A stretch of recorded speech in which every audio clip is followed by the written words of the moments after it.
Last time बात कर रहे थे हम लोग कि गैलीलियो ने क्या बोला था और बाकी छोटी छोटी बातें हमने करी थी। तो आज से हम स्टार्ट करते हैं न्यूटन ने क्या बोला था। तो न्यूटन ने मेनली किन किन चीजों के बारे में बताया कि हमारे पास एक बॉडी होती है, ये बॉडी है। न्यूटन को समझना है तो बॉडी का होना रिक्वायर्ड है। हमारे पास एक बॉडी होती है और जो बॉडी होती है उसमें मास होता है, और अगर मास जैसा पड़ा है ये वैसे ही रहने वाला है। अगर हमने इस मास को अपनी पोजीशन से बदलना है तो हमने कोई फोर्स लगाना पड़ता है। बहुत बेसिक इंट्रोडक्शन समझा रहा हूं। न्यूटन को अंडरस्टैंड करना है तो हमारे पास एक बॉडी होनी चाहिए, उसमें कुछ ना कुछ मास होगा, ऑब्वियस सी बात है, मासलेस तो होगा नहीं, और इस पे हम कोई ना कोई फोर्स लगाएंगे। जैसे हम फोर्स लगाएंगे वैसे बॉडी का एक मोमेंटम होता है। लास्ट टाइम मैं बात कर रहा था, 9th में हमने थोड़ा थोड़ा पढ़ रखा है तो हल्का सा समझ में तुम्हें आ जाएगा। जैसे हम फोर्स लगाते हैं तो फोर्स लगाने से पहले बॉडी का कुछ ना कुछ मोमेंटम होता है, उसको हम बोलते हैं इनिशियल मोमेंटम। ये जीरो भी हो सकता है और नॉन जीरो भी हो सकता है। और जैसे हम फोर्स लगाते हैं बॉडी यहां से यहां पहुंच जाती है, और इसकी जो रफ्तार होती है मूव करने की, जो मोशन होता है, जो वेलोसिटी होती है, जो मोमेंटम होता है, वो सेम नहीं रहता और मोमेंटम बदल जाता है। इसको हम बोलते हैं final momentum, P for momentum. और मोमेंटम वेक्टर क्वांटिटी है तो एरो लगा देते हैं। ये सारी बातें अभी समझ में आने वाली है, मैं बेसिक सी बात समझा रहा हूं आपको। सो न्यूटन के पूरे चैप्टर में वी हैव अ बॉडी और वी हैव मल्टीपल बॉडीज। एक से ज्यादा बॉडीज हो सकती हैं, एक बॉडी हो सकती है, बॉडी जुड़ी हुई हो सकती हैं, एक बॉडी के ऊपर दूसरी बॉडी रखी हो सकती है। There can be hundreds of cases and in each case we are compelled to apply some force। हम भी फोर्स अप्लाई कर रहे होते हैं तभी हमें न्यूटन का लॉ समझ आता है, उसका मोमेंटम पढ़ते हैं, इनिशियल और फाइनल। तो जितनी चीजें सामने लिखी हैं इन्हीं चीजों से बने हुए हैं लॉज। किसी का नाम है फर्स्ट लॉ, किसी का नाम सेकंड लॉ, किसी का नाम थर्ड लॉ, और इन्हीं पैरामीटर से बने हुए हैं। सो उन सबको समझने से पहले, कुछ भी समझने से पहले हमें ये समझना बहुत जरूरी है कि मास क्या चीज है। तो मास को हम मास की तरह नहीं पढ़ते, मास को हम पढ़ते हैं इनर्शिया की तरह। सो जब भी मैं बोलूंगा इनर्शिया तो तुमने समझ लेना है हम किसकी बात कर रहे हैं, हम मास की बात कर रहे हैं। बट अगर तुमने ऐसे डिफाइन करा कि mass is inertia, inertia is mass, तो तुम्हें मिलेगा 0/अंडा, कोई मार्क्स नहीं मिलेंगे। रीजन, क्योंकि मास और इनर्शिया एक ही चीज की बातें कर रहे होते हैं, लेकिन हम इनर्शिया को मास नहीं बोल सकते, क्योंकि inertia is not something which can be directly measured। मास को हम मेजर कर सकते हैं कितना केजी है। inertia is not a measurement, inertia is a property। तो आपने याद रखना है जब भी कोई आपसे बोले कि inertia, तो तुमने क्या बोलना है, it is a property। किसकी प्रॉपर्टी है? जैसे मैं बोलूं इंसान, तो तुम बोलोगे इंसान की अपनी एक प्रॉपर्टी होती है। क्या होती है? कुछ ना कुछ होते हैं, अपने कैरेक्टरिस्टिक हैं जो हमें एनिमल से डिफर करता है। अगर हम डिफर नहीं हो पाते तो लोग कहते हैं यार ये इंसान जानवरों की तरह बिहेव करता है। So human is differentiated with respect to other species because of some properties। ऐसे इनर्शिया में कुछ प्रॉपर्टी होती है। कोई बोलेगा सर कौन सी प्रॉपर्टी होती है, तो मेरी लैंग्वेज में इनर्शिया बहुत लेजी चीज है। जैसे हमारे दिमाग में लेजीनेस होती है ना, हम बहुत आलसी हैं, बहुत आलसी हैं। आलसी हैं मतलब हम कुछ करना नहीं चाहते, हम बैठे हैं तो बैठे रहना चाहते हैं, और एक बार कुछ कर रहे हैं तो फिर हम करते जा रहे हैं, करते जा रहे हैं। सो ये हमारी अपनी बेसिक प्रॉपर्टी जिसको हम लेजीनेस बोल सकते हैं। इनर्शिया एक तरह की लेजीनेस वाली प्रॉपर्टी है। आप कहेंगे सर ये कैसे, मैं समझाता हूं। हमारे पास एक मास है, ये रेस्ट में, तो मैं इससे बोलूंगा चलो चलो चलो, ये खुद से नहीं चलेगा। ये क्या बोलेगा, सर जब तक आप मेरे पे एफर्ट नहीं लगाओगे मैं जैसा हूं एग्जैक्टली वैसे रहने वाला हूं। अगर मैं रुका हूं तो रुका रहने वाला हूं, अगर मैं ऑलरेडी चल रहा हूं, मतलब मान लो कि मैं 10 मीटर पर सेकंड से चल रहा हूं और इस पे कोई भी फोर्स नहीं लग रहा। फोर्स का मतलब क्या होता है, एक्सटर्नल एफर्ट। इस बॉडी के अलावा इस पे कोई भी अलग से एफर्ट नहीं लग रहा है। एफर्ट नहीं लग रहा मतलब फोर्स जीरो है। इस वाले केस में भी मैं बात करता हूं कि फोर्स जीरो है।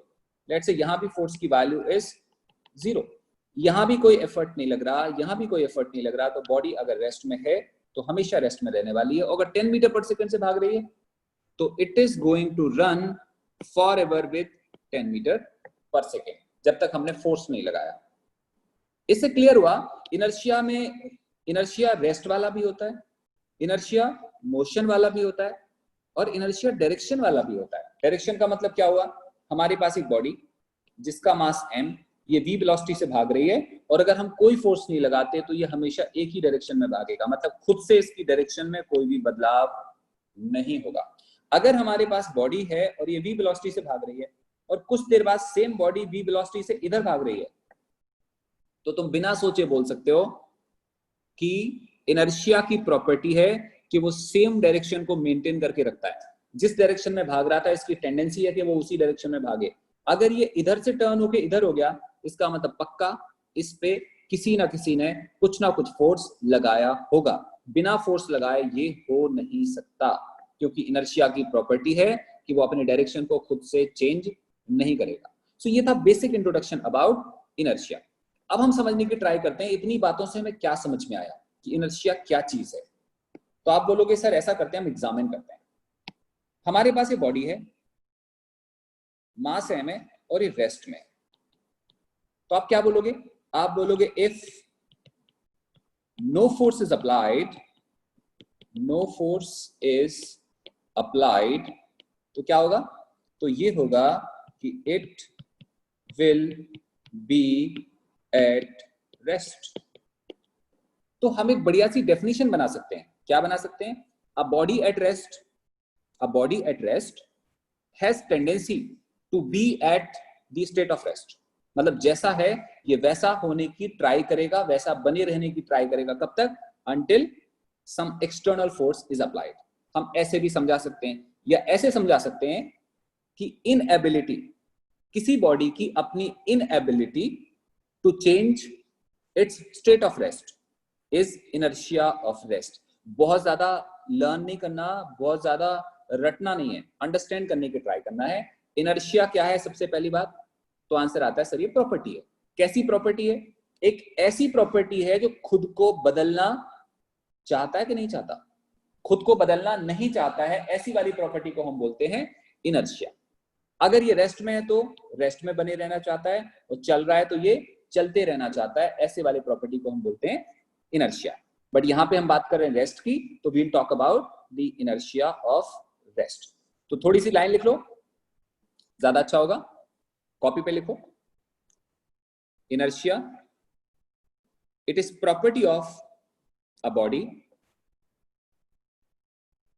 it is property of body which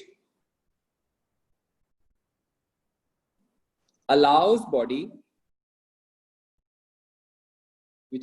body to be at its state of rest or motion, to be at state of rest or motion until some external force is applied. ये मैंने अपनी language में लिखा हुआ है। मतलब inertia एक ऐसी प्रॉपर्टी है जो बॉडी को अलाउ करती है क्या करने के लिए? तुम जैसे हो बिल्कुल वैसे बने रहो, अपनी स्टेट को चेंज नहीं करना है। क्लियर?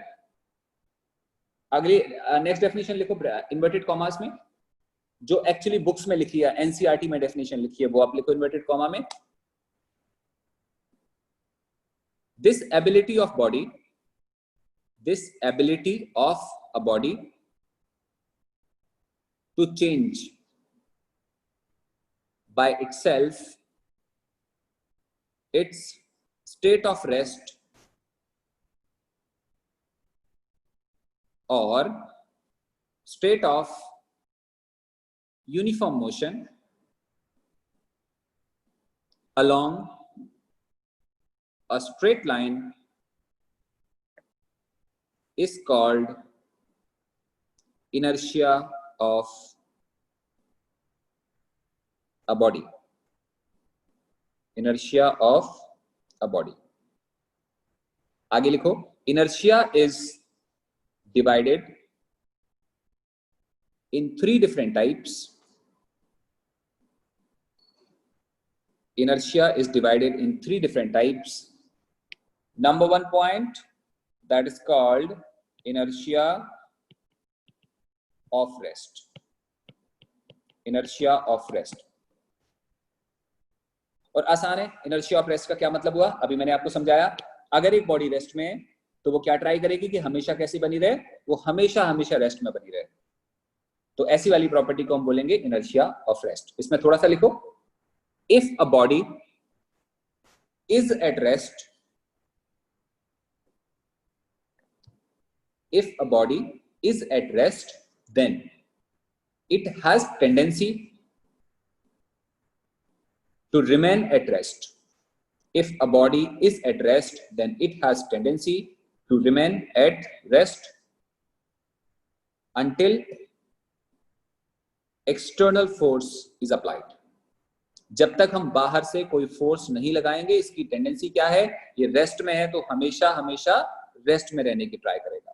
क्लियर बेटा? सो इनर्शिया ऑफ रेस्ट का मतलब हुआ इसकी अपनी एक टेंडेंसी है कि वो रेस्ट में है तो हमेशा रेस्ट में रहने की ट्राई करेगा। इसको स्टैंडर्ड फॉर्म में कैसे लिखते हैं, ये मैंने अपनी लैंग्वेज में लिखा हुआ है। स्टैंडर्ड फॉर्म में कैसे लिखते हैं इसको लिखो नीचे, इन्वर्टेड कॉमा में लिखो। It is the inability of a body to change by itself, comma, its state of rest. Full stop. This means a body at rest remains at rest and cannot start moving on its own. Full stop. Rather, a body at rest opposes the force that tries to move it. Understand करो इसका क्या मतलब है। हमारे पास एक body है, तो inertia of rest का क्या मतलब हुआ, एक बॉडी इनकैपेबल है अपने आप से मूव करने के लिए। इसीलिए इसमें यहां पे टर्म क्या यूज है, इनएबिलिटी। बॉडी में एबिलिटी नहीं है, कि खुद से चलना शुरू कर दे। तो एबिलिटी नहीं है तो क्या है, इनएबिलिटी है। बॉडी में इनएबिलिटी है खुद से अपने मोशन को स्टार्ट करने की। अगर ये रेस्ट में है तो हमेशा रेस्ट में ही रहने वाला है, इसको हम बोलते हैं इनर्शिया ऑफ रेस्ट। अगर कोई बोले इनर्शिया ऑफ मोशन तो इसका ठीक उल्टा हो जाएगा। इनर्शिया ऑफ मोशन को देखने की ट्राई करते हैं। So we have this inertia of motion. आप इमेजिन करो कि हमारे पास एक कार है, ये कार है और ये 10 मीटर पर सेकेंड से जा रही है। सपोज करो एयर रेजिस्टेंस 0 है, फ्रिक्शन की वैल्यू है नहीं, फ्रिक्शन भी 0 है, किसी भी तरह की कोई रुकावट नहीं लग रही है। मतलब बॉडी एक बार भाग रही है तो बस भागे जा रही है। अगर हमारे बॉडी पे कोई भी अपोजिंग फोर्स काम नहीं करेगा तो अभी इसकी वेलोसिटी 10 मीटर पर सेकेंड है, तो कुछ देर के बाद फिर से कितनी होने वाली है, फिर से 10 मीटर पर सेकेंड होने वाली है। कंडीशन क्या है, अगर बॉडी पे कोई भी फोर्स ना लगे तो। इसको हम बोलते हैं इनर्शिया ऑफ मोशन। रियलिटी में ऐसा नहीं होता। रियलिटी में हम कार को 10 मीटर पर सेकेंड से रन करा के छोड़ देते हैं, थोड़ी देर बाद 10, 9, 8, 7, 6 और वो रुक जाती है। कारण है बहुत सारा रेजिस्टेंस लगता है, व्हील्स के बीच में बहुत सारा फ्रिक्शन लगता है, मशीनरी में फ्रिक्शन लगता है और हवा का रेजिस्टेंस काम करता है, और ऐसे करते करते हमारी कार थोड़ी देर बाद रुक जाती है। अगर सारे के सारे फोर्सेस, जितने भी फोर्स लग रहे हैं वो सारे के सारे खत्म हो जाएं तो 10 metre per second remains 10 metre per second. ऐसे वाले मोशन को हम बोलते हैं इनर्शिया ऑफ मोशन। कोई आपसे पूछे इसमें हम क्या लिखेंगे, सेम चीज जो हमने पहले लिखा था यहाँ पे, जो यहाँ लिखा था इसका ठीक उल्टा लिखेंगे। तो इसमें थोड़ा सा लाइन लिख लेंगे इनर्शिया ऑफ मोशन में। A moving body has tendency to continue with same velocity along same direction. A moving body has tendency to move with same velocity along same direction. नीचे लिखो इन्वर्टेड कॉमा में, it is the inability of a body to change by itself, comma, its state of uniform motion.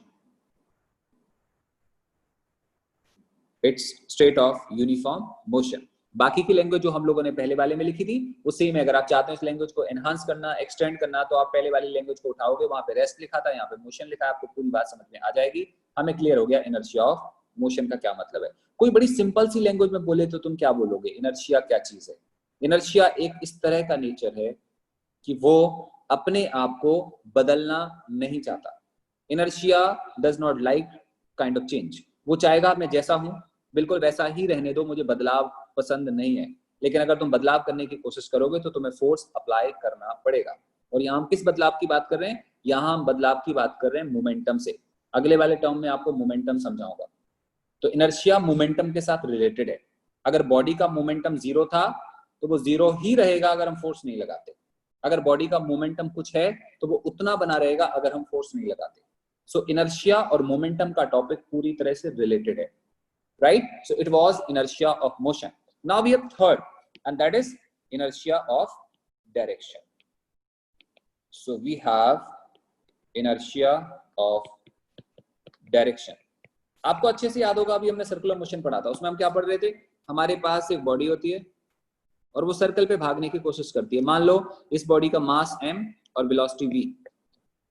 हम try करते हैं कि velocity का magnitude बिल्कुल change नहीं करना, सेम रहे, मतलब अभी भी है, थोड़ी देर बाद भी v है। देखो यहाँ हो गया, अभी भी v है। क्या हमने कुछ चेंज करा? बिल्कुल नहीं चेंज करा, बट हमने डायरेक्शन चेंज करी।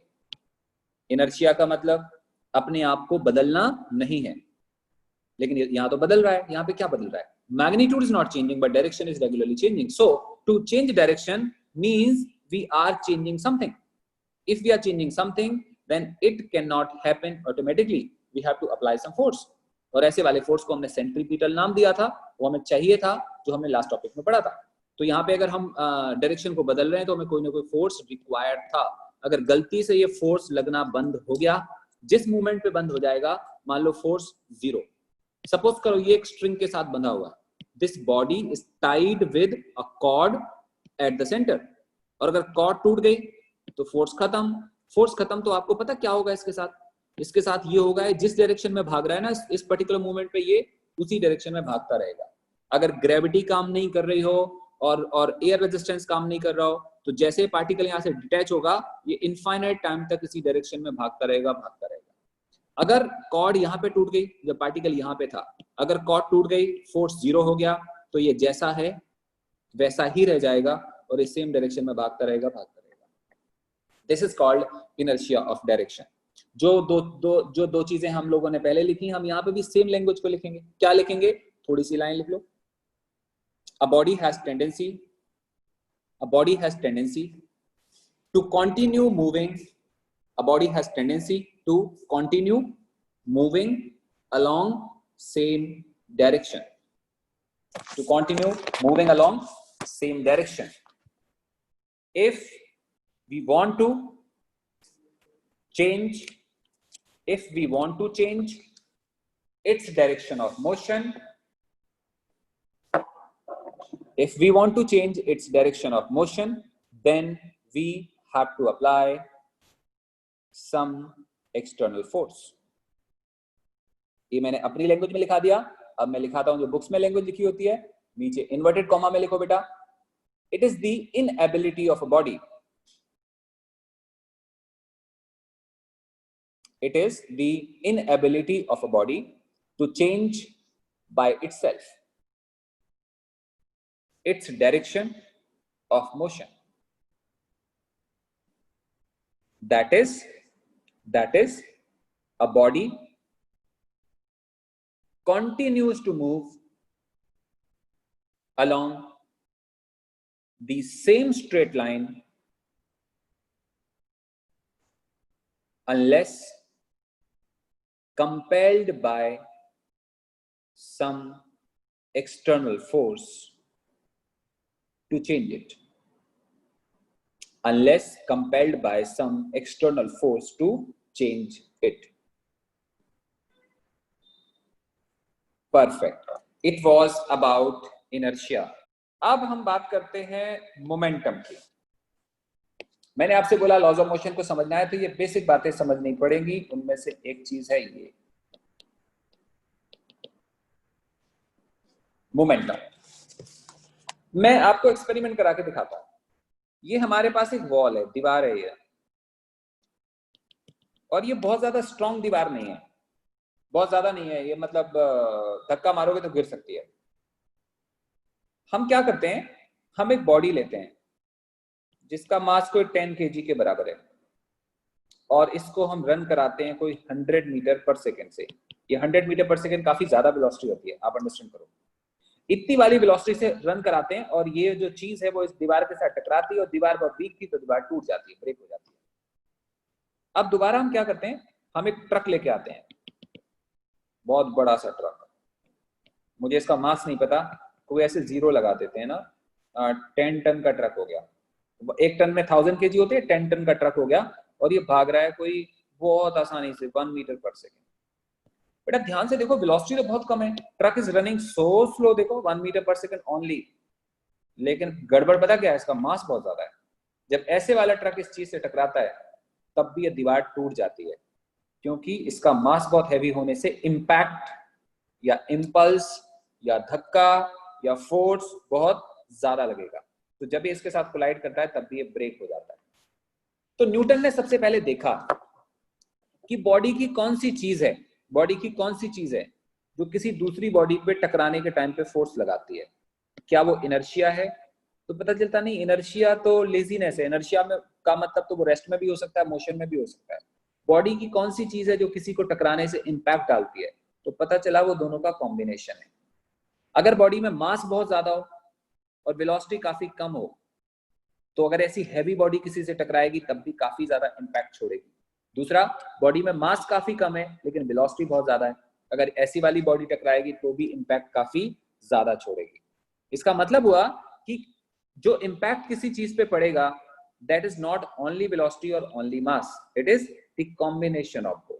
इसमें मास बहुत ज्यादा है, वेलोसिटी कम है, इसमें मास कम है, वेलोसिटी ज्यादा है, बट इंपैक्ट दोनों छोड़ रहे हैं।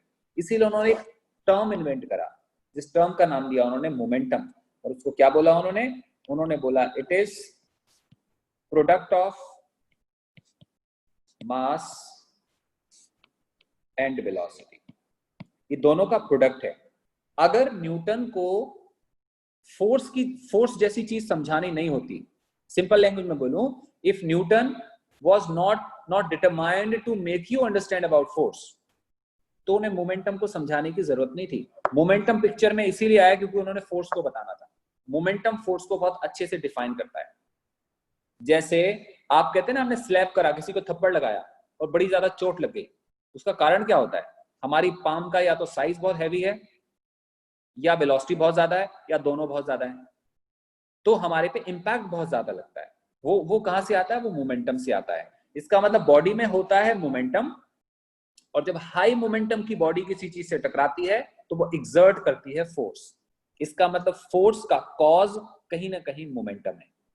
तो इसको हम और आगे तक समझेंगे, अभी हम बेसिक डेफिनेशन समझेंगे मोमेंटम क्या चीज है। तो मैंने क्या लिखा, it is the product of mass and velocity, मतलब मास और वेलोसिटी दोनों का जो प्रोडक्ट होगा उसको हम बोलेंगे मोमेंटम। तो अगर हमारे पास, इसको हम जनरली डिफाइन करेंगे पी लेटर से, हर बुक में सेम लेटर से डिफाइन करते हैं, मैं भी करूंगा जिससे आप कंफ्यूज ना हो। पी लेटर से डिफाइन करेंगे और हम यहाँ पे लिखेंगे मास इनटू वेलोसिटी। एक बात हमें अच्छे से याद है, ये स्केलर होता है बेटा, और ये वेलोसिटी वेक्टर होती है। तो अगर ये वेलोसिटी वेक्टर है तो ये भी क्या आएगा? ये भी वेक्टर आएगा, तो हम एरो लगा सकते हैं ऐसे। एक और बात हम ध्यान से देख रहे हैं, फिर इसकी डायरेक्शन वेलोसिटी के डायरेक्शन में आएगी। हमारी बॉडी की वेलोसिटी जिस तरफ होगी, मान लो हमारे पास ये बॉडी है, इसका मास m है और ये v वेलोसिटी से ईस्ट डायरेक्शन में भाग रहा है, तो अगर ईस्ट में भाग रहा होगा तो वेलोसिटी की डायरेक्शन ईस्ट में होगी, तो मोमेंटम की डायरेक्शन भी बॉडी के ईस्ट में होगी। क्लियर? सो हम समझ क्या पा रहे हैं, momentum is the product of mass and velocity and it is a vector quantity. Its direction is same as the direction of velocity and its unit is kg metre per second. ये कौन सी वाली unit है? ये SI unit है। Its SI unit is kg metre per second. Its CGS unit is gram centimetre per second. Clear हो गया होगा बेटा? अब हम इतना सारा कुछ पढ़ चुके थे पहले, हमें ये बातें समझ में आ रही होंगी अच्छे से। क्लियर है? So it is about momentum. दोबारा से बेटा कॉपी में पेन उठाओ और लिखो, लिखो momentum of a body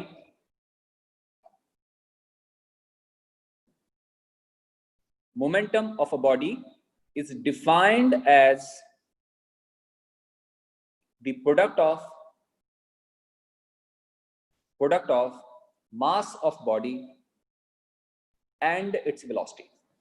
Product of mass of body and its velocity. और ऐसे वाले मोमेंटम को हम बोलते हैं लीनियर मोमेंटम.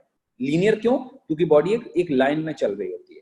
मोमेंटम दो तरह के होते हैं, एक को बोलते हैं लीनियर, एक को बोलते हैं एंगुलर. एंगुलर मोमेंटम समझाऊंगा मैं रोटेशन वाले चैप्टर में. अभी क्या हो रहा है, हमारी बॉडी एक लाइन में चल रही है, so it is called linear momentum. आगे लाइन लिख सकते हैं. This momentum is also called linear momentum. Linear momentum. आगे देखते हैं फिर से. P vector equal to m into B vector. Line लिखो. Momentum is a vector quantity. Momentum is a vector quantity. Its direction is same as direction of velocity of body. Its direction is same as direction of velocity of body. Its SI unit is kg meter per second. kg meter per second. और अगर कोई हमसे पूछे इसका dimensional formula क्या होगा, सोचो आप. डायमेंशनल फॉर्मूला हम जानते थे बहुत अच्छे से. डायमेंशनल फॉर्मूला बेटा m को, मास को m से डिफाइन करते थे और v को कैसे डिफाइन करते थे, lt - 1. शायद आपको याद आ रहा हो. तो क्या बन जाएगा, mlt - 1. तो आप लिख सकते हो it's dimensional formula is mlt - 1. आगे देखते हैं. अभी हम वेक्टर की बात कर रहे थे ना, ये वेक्टर है. अब हम केवल न्यूमेरिकल वैल्यू या मैग्नीट्यूड की बात करते हैं. अगर हम मैग्नीट्यूड की बात करेंगे तो रिलेशन क्या आएगा, m इंटू v. ये आ गया. हम पढ़ते हैं 3 cases. Case number 1, if mass of body is constant. ये कौन सा केस हो सकता है? ये बहुत सारे केसेस हो सकते हैं. हमारे पास एक ट्रक भाग रहा है और ट्रक और बस इज रनिंग और we take any body, इसको हम ट्रक मान लेते हैं. Truck is running with velocity 10 metre per second. और मास कांस्टेंट कब बोलोगे आप? अगर इस ट्रक में से कुछ भी नीचे नहीं गिर रहा है, nothing is falling down, nothing is detaching from this body, then we say that mass of body is constant. कुछ ऐसे केसेस होते हैं जिसमें मास कांस्टेंट नहीं होता है. मान लो इस ट्रक में सैंड भरी हुई है, रेत भरी हुई है, और जैसे जैसे आगे जाता है वैसे वैसे वो थोड़ा थोड़ा करके गिरना शुरू हो जाती है. So as it move forward some mass is falling down. अगर ऐसा वाला केस होगा तो हम क्या बोलेंगे, इस ट्रक का मास कांस्टेंट नहीं है. यहां मैंने क्या लिखा, if mass of body is constant that means we are considering a system in which mass is not detaching और attaching from some other agent. मतलब मास जैसा है एग्जैक्टली वैसा रहेगा, उसको हम बोलेंगे mass is constant. If mass is constant then हम क्या बोल सकते हैं बेटा, P directly proportional to V. ऐसा क्यों बोला हमने? क्योंकि यहाँ लिखा है P equal to m into V. ये कांस्टेंट है. अगर ये कांस्टेंट है तो P और V आपस में प्रोपोर्शनली रिलेटेड है. अगर हमारी बॉडी की वेलोसिटी डबल हो जाएगी तो मोमेंटम डबल हो जाएगा, वेलोसिटी हाफ हो जाएगी तो मोमेंटम हाफ हो जाएगा. और ऐसे वाले ग्राफ को हम लीनियर ग्राफ या स्ट्रेट लाइन ग्राफ बोलते हैं. अगर हम लोग चाहें इस वाले ग्राफ को प्लॉट करना तो graph will come out like this. ये V और ये P and graph will be like this. ये क्या बता रहा है? ये बता रहा है when velocity of body is 0, its momentum is 0. When velocity becomes double, its momentum becomes double. यहाँ पे क्या दिख रहा है, velocity 0, so momentum 0. velocity अगर डबल हो जाए या कुछ हो जाए तो मोमेंटम उसी रेशियो में बढ़ता जाएगा. velocity इतनी हो जाएगी तो मोमेंटम इतना हो जाएगा. ये हमारा पहला केस है. We have second case. Second case है कि velocity is constant. velocity is constant. अगर velocity constant होगी तो P प्रोपोर्शनल M होगा. आपको वैसे इसका क्या मतलब है? इसका मतलब है आप समझो हमारे पास कि ये हमारे पास एक ओपन ट्रॉली है. ओपन ट्रॉली ऊपर से ओपन है. ट्रक हो सकता है, ट्रैक्टर ट्रॉली हो सकती है, ऊपर से ओपन है और ये भाग रही है कुछ 10 मीटर पर सेकेंड से और इसका मास है अभी m के बराबर. फिर ये ट्रॉली जा रही थी और यहाँ पे पहुंच गई. और हुआ क्या कि जो भी इसका मास m था ना, बाद में रेन होने लगी। ड्यू टू रेन इसमें पानी भर जाता है, और पानी भर के यहाँ तक पानी भर गया। अगर पानी भर गया तो अब की बारी मास हो गया 2m के बराबर, ऐसा मैं मान लेता हूँ। अंडरस्टैंड करना, we had a trolley running with velocity 10 metre per second, mass was m, now rain is falling down और ये पानी भर जाता है और ये मास टोटल हो जाता है 2v के बराबर। लेकिन अभी भी हमने क्या कोशिश करी है, हमने ट्राई करा कि इसकी वेलोसिटी सेम रहे। Again its velocity is 10 metre per second, पहले भी 10 मीटर पर सेकेंड था, अभी भी 10 मीटर पर सेकेंड है, लेकिन मास पहले m था, अब मास डबल हो गया। तो कोई तुमसे पूछे मोमेंटम का क्या हुआ, तुम बोलोगे सर यहां देखो, in this case we have considered that velocity is constant. If velocity is constant, then p directly proportional to m. If m becomes double, then momentum will be double. मतलब इस case में अगर momentum p होगा तो इस वाले case में momentum कितना होगा, 2p होगा। तो हम ऐसे वाले केसेस को देख सकते हैं कि अगर मास कांस्टेंट है तो p प्रोपोर्शनल v आएगा, अगर वेलोसिटी कांस्टेंट है तो p प्रोपोर्शनल m आएगा। थर्ड केस हो सकता है, उस केस में कोई हमसे बोले कि अगर p कांस्टेंट है, p कांस्टेंट होने का मतलब हुआ बॉडी का मोमेंटम कांस्टेंट है। अभी अभी हमने पढ़ा था p इक्वल टू mv, इसका मतलब p कांस्टेंट का मीनिंग है mv equal to constant, that is v inversely proportional to m। इसका क्या मतलब है, इसका मतलब है कि अगर हमारी बॉडी का मोमेंटम कांस्टेंट है और गलती से मास जो है वो डबल हो जाता है, हमारी बॉडी का मोमेंटम कांस्टेंट है, मास डबल हो गया, इसका मतलब हुआ वेलोसिटी क्या हो जानी चाहिए, इट शुड बी हाफ। ये हाफ इसलिए होना चाहिए क्योंकि ये इनवर्सली रिलेटेड है। अगर मास डबल हुआ तो वेलोसिटी को आधा हो जाना चाहिए, बिकॉज ये इनवर्सली रिलेटेड है, तभी इसका मोमेंटम कांस्टेंट होगा। एग्जांपल के तौर पे बताता हूं मैं आपको, लेट अस से a body of mass 10 kg has velocity 20 meter per second. After some time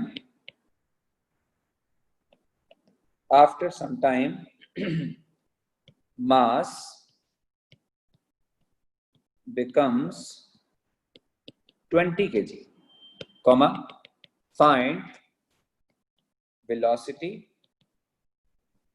if momentum